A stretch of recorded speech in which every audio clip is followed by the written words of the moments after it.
Hello दोस्तों, Bharat updates channel में आपका स्वागत है। और दोस्तों आज है 25 मई 2022 और आज की 18 इम्पोर्टेंट अपडेट्स आप सभी के लिए लेकर यहाँ पर आ चुका हूँ। और यहाँ पर पूरा नहीं लिख पाया हूँ, बाकी अपडेट्स आपको इस वीडियो में देखने को मिल जाएगी, तो वीडियो को पूरा देख लीजिएगा। चलिए दोस्तों शुरू करते हैं पहली अपडेट के साथ। तो ये रही पहली अपडेट। हिमाचल में 24 घंटों में आए हैं कोरोना के 2 नए केस, 10 हुए ठीक। कांगड़ा में 1, शिमला में 1। कुल संक्रमितों की संख्या की बात करें 2,85,014 और एक्टिव केस हैं 50। अब तक जो है 2,80,828 जो है ठीक हो चुके हैं। तो ये अभी तक की लेटेस्ट अपडेट है। चलिए नेक्स्ट अपडेट दोस्तों ये रही। हिमाचल में बारिश बर्फबारी, अधड़ से 13 मकान क्षतिग्रस्त, बिजली के 183 ट्रांसफार्मर ठप। मंडी में बिंद्रावणी के पास भूस्खलन से मनाली चंडीगढ़ हाईवे 12 घंटे बाधित। बर्फबारी से मनाली ले एनएच दारचा शिंकुला कोकसर ग्राम्फू काजा मार्ग पर आवाजाही बंद। जून के पहले हफ्ते से शुरू होंगी प्री मानसून की बौछारें। तो रोहतांग में 15, बारालाचे में 20 सेंटीमीटर बर्फबारी। तो ये दोस्तों यहाँ पे अपडेट है, ये आप देख सकते हो बर्फबारी का के बाद लाहौर में चंद्रभागा के संगम स्थल तांदी का नज़ारा। और ये कुछ दोस्तों अपडेट है। चलिए नेक्स्ट अपडेट ये रही। चीनी निर्यात पर रोक, उत्पाद शुल्क घटाने की तैयारी। तो घरेलू कीमतों में बढ़ोतरी रोकने के लिए 6 साल में पहली बार तय हो सकती है चीनी निर्यात की सीमा। अब तक जो है 70 लाख टन का हो चुका है निर्यात। खाद्य तेल और घटेगा आयात शुल्क। 1 करोड़ टन की चीनी निर्यात सीमा तय कर सकती है सरकार। और सस्ते होंगे पेट्रोल डीजल। तो बढ़ती महंगाई पर काबू पाने के लिए लगातार प्रयास किए जा रहे हैं। इसी कड़ी में सरकार गेहूं की तरह जो है अब चीनी निर्यात पर भी प्रतिबंध लगाने की तैयारी में है। इसके अलावा एक बार फिर पेट्रोल डीजल पर उत्पाद शुल्क में कटौती की जा सकती है। खाद्य तेल पर आयात शुल्क को भी घटाया जा सकता है। सरकारी सूत्रों का कहना है कि घरेलू कीमतों में बढ़ोतरी पर रोक लगाने के लिए सरकार करीब 6 साल में पहली बार चीनी निर्यात की सीमा जो है तय कर सकती है। तो ये दोस्तों यहाँ पे अपडेट है। नेक्स्ट अपडेट ये रही। हिमाचल में हिमाचल में जो है एनटीटी करने वाले हजारों लोग प्री प्राइमरी शिक्षक भर्ती से बाहर। प्रदेश का कोई भी संस्थान एनसीटीई से मान्यता प्राप्त नहीं, शिक्षा मंत्रालय ने भेजा है पत्र। 4,000 शिक्षक भर्ती होने हैं नर्सरी और केजी कक्षाओं के लिए। वर्ष 2010 से एनसीटीई ने बंद किया मान्यता देना। एनसीटीई ने वर्ष 2010 से एनटीटी संस्थानों को मान्यता देना बंद कर दिया है। इसके बावजूद भी देश भर में कई निजी संस्थानों ने 2 वर्ष की अवधि का कोर्स जारी रखा। प्रदेश में 2010 से पहले खुले किसी भी एनटीटी संस्थान ने मान्यता प्राप्त नहीं की। हज़ारों लोगों ने यहाँ से कोर्स जो है किया है। तो अब जो है हिमाचल प्रदेश से नर्सरी टीचर ट्रेनिंग यानी कि एनटीटी करने वाले हज़ारों अभ्यर्थी प्री प्राइमरी शिक्षक भर्ती से बाहर हो गए हैं। कारण है कि जो national council for teacher education NCTE है, वो प्रदेश का कोई भी एनटीटी संस्थान मान्य नहीं है। यहाँ पे शिक्षा मंत्रालय ने राज्य सरकार को इस बारे में जो है पत्र भेजा है। प्रदेश से कोर्स करने वालों को इससे झटका लगा है। चलिए दोस्तों नेक्स्ट अपडेट ये रही। बैठक बेनतीजा, हड़ताल करेंगे एचआरटीसी के चालक। लंबित नाइट ओवर टाइम पर नहीं बनी सहमति। 29 मई को रात 12 बजे से खड़ी करेंगे बसें। 29 मई को शाम 4 बजे तक सभी मांगे मानने के लिए दिया अल्टीमेटम। तो यहाँ पे इन्होंने कहा है कि अगर 29 मई को शाम 4 बजे तक अगर सभी मांगे नहीं मानी जाती हैं तो रात 12 बजे से काम छोड़ो आंदोलन शुरू हो जाएगा और 30 मई रात 12 बजे तक चलेगा।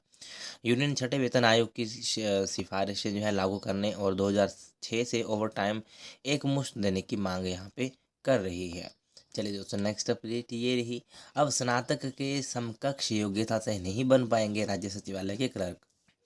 तो यहाँ पे हिमाचल प्रदेश सचिवालय में अब स्नातक के समकक्ष शैक्षणिक योग्यता से उम्मीदवार क्लर्क यानी कि लिपिक नहीं बन पाएंगे। राज्य सरकार ने अनुबंध आधार पर क्लर्कों की भर्ती नियमों में बदलाव किया है। प्रधान सचिव सचिवालय प्रशासन ने मंगलवार को अधिसूचना जारी की है। इसमें अब पात्रता के लिए शैक्षणिक योग्यता से समकक्ष शब्द हटा दिया गया है। यानी इससे पहले स्नातक या इसके समकक्ष शैक्षणिक योग्यता पात्रता होती थी, अब ऐसा नहीं होगा। यह भी प्रावधान जोड़ा गया कि अगर अनुबंध आधार पर शिक्षक नियुक्त क्लर्कों को बर्खास्त किया जाता है तो वे 45 दिन के भीतर नियुक्त एजेंसी से उच्च पद वाली अपीलेट अथॉरिटी के पास अपील कर सकते हैं। चयन होने के बाद अगर किसी गर्भवती महिला को नौकरी के लिए फिट नहीं पाया जाता तो वो 12 सप्ताह के बाद फिटनेस टेस्ट होगा। अगर बस सेवाएं देने के लिए सही पाई जाती है तो नियुक्ति दी जाएगी। तो ये दोस्तों यहाँ पे अपडेट है सचिवालय के जो क्लर्क उनके लिए जो भी भर्ती निकलनी है। चलिए दोस्तों नेक्स्ट अपडेट ये रही। 4 पुलिस अफसर और प्रिंटिंग प्रेस के कर्मचारी जांच के दायरे में। पुलिस कांस्टेबल भर्ती पेपर लीक मामले की यहाँ पे बात हो रही है दोस्तों। बाहरी राज्यों में भी भेजी जांच टीमें। डीजीपी ने बिहार, उत्तर प्रदेश, राजस्थान और हरियाणा से मांगा सहयोग। कांगड़ा में 38 लोगों को नोटिस, थाने में गई है तलब। वहीं हिमाचल प्रदेश पुलिस कांस्टेबल भर्ती के पेपर लीक मामले में प्रश्न प्रिंटिंग कमेटी शामिल रहे 4 पुलिस अधिकारी और प्रेस के कर्मचारी जांच के दायरे में आ गए हैं। विशेष जांच टीम जो है एसआईटी जल्द ही इनसे पूछताछ कर सकती है। एसआईटी का दावा है कि प्रिंटिंग प्रेस में पेपर छापने के बाद इन्हें सील किया गया था। जब इन पेपरों को परीक्षा केंद्रों में खोला गया तो सील वैसे ही बंद पाई गई है। लिहाजा एसआईटी को शक है कि पेपर प्रिंटिंग प्रेस से ही लीक हुआ होगा। चलिए दोस्तों नेक्स्ट अपडेट ये रही। दूसरी तिमाही के लिए बस पास बनाने की प्रक्रिया शुरू। ओल्ड बस स्टैंड और संजौली में खुले बस पास बनाने के लिए काउंटर। राहत पुराने दरों पर ही बनेंगे पास। ये है पास की मासिक दरें। तो ये देख सकते हो कितने रुपए आप में आपका जो है पास बनेगा। नेक्स्ट अपडेट दोस्तों ये रही। यूजीसी पे स्केल लागू करने की मांग पर शिक्षक संगठनों ने किया प्रदर्शन। कॉलेजों और हिमाचल विश्वविद्यालय में बारिश के बीच शिक्षकों ने इकट्ठे होकर की नारेबाजी। यहाँ पे कहा है कि 6 जून से शुरू होने वाली विश्वविद्यालय की पीजी प्रवेश परीक्षाओं का बहिष्कार कर देंगे अगर उन्होंने मंत्रिमंडल की बैठक में कोई फैसला इसके रिगार्डिंग नहीं लिया तो। इससे छात्रों को पेश आने वाली परेशानी के लिए सरकार जिम्मेदार होगी। बोले मांगे पूरी होने तक जारी रहेगा आंदोलन। तो ये दोस्तों यहाँ पे अपडेट है। चलिए दोस्तों नेक्स्ट अपडेट ये रही। कला शिक्षकों के 44 पदों में से 30 रह गए खाली। अब वेटिंग लिस्ट वालों को मिलेगी नौकरी। नेक्स्ट अपडेट ये रही। दावा सेंट बीट्स में लीक नहीं हुआ पेपर। तो यहाँ पे यूजी प्रथम द्वितीय वर्ष के प्रश्न पत्र लीक मामले में सेंट बीट्स कॉलेज का नाम सूची में आने पर, क्योंकि कल यहाँ पे 22 कॉलेजों के नाम यहाँ पे लिखे गए थे तो उन्होंने यहाँ पे साफ किया है कि उनके कॉलेज में प्रश्न पत्र पूरी तरह से सुरक्षित रखे गए थे। और यहाँ पे प्राचार्य ने बताया है कि कॉलेज में कोई प्रश्न पत्र लीक नहीं हुआ है। यूजी के बायोटेक के द्वितीय वर्ष के एक विषयों के अंतिम वर्ष के साथ कॉमन था। अंतिम वर्ष की परीक्षा करवाने को प्रश्न पत्र खोले गए थे, इसलिए इसे प्रश्न पत्र लीक की श्रेणी में नहीं रखा जा सकता है। वहीं हमीरपुर कॉलेज में भी सुरक्षित यहाँ पे रखे गए थे। ये भी यहाँ पे जो यहाँ पे प्राचार्य हैं उन्होंने कहा है कि सभी पेपर यहाँ पे सुरक्षित पाए गए थे। विश्वविद्यालय की ओर से आई टीम के प्रश्न पत्रों की गणना के समय खोले गए प्रश्न पत्रों के सेट एक बंडल के 200 प्रश्न पत्रों को गिना नहीं गया था। इससे संबंधित तमाम पुख्ता आधार के साथ ब्यौरा विश्वविद्यालय को फोटो के साथ भेजा गया था। इसे अपडेट करने का आग्रह भी किया गया था, बावजूद इसके इसे अपडेट नहीं किया गया। उन्होंने स्पष्ट किया कि उन्होंने उनके कॉलेज से कोई भी प्रश्न पत्र गायब या लीक नहीं हुआ है। नेक्स्ट अपडेट दोस्तों ये रही। हिमाचल हाई कोर्ट से सेवानिवृत्त हुए मुख्य न्यायाधीश मोहम्मद रफ़ीक। नेक्स्ट अपडेट ये रही। क्लर्क भर्ती के लिए टंकण परीक्षा 28 को। तो हिमाचल प्रदेश कर्मचारी चयन आयोग हमीरपुर की तरफ से post code 839 clerk post code की जो आपका स्किल टेस्ट है वो 28 मई को होगा। चलिए दोस्तों नेक्स्ट अपडेट ये रही। छात्राओं से ज़्यादा छात्रों को मिलेगी पीएचडी की डिग्री। Next update. स्कूल कॉलेजों में विद्यार्थियों को दी जाएगी हेल्पलाइन नंबरों की जानकारी। विदेशों में फार्मेसी के विद्यार्थियों के लिए कई अवसर।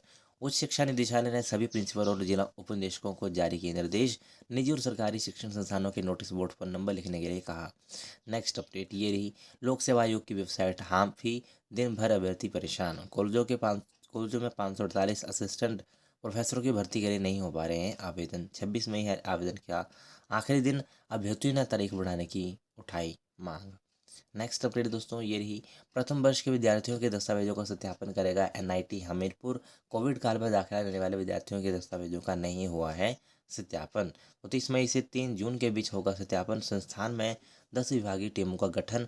इग्नू के लिए एक इम्पोर्टेंट अपडेट है। इग्नू में फिर से पंजीकरण की यानी कि रजिस्ट्रेशन की प्रक्रिया शुरू हो चुकी है और 30 जून इसके लिए लास्ट डेट दोस्तों रखी गई है।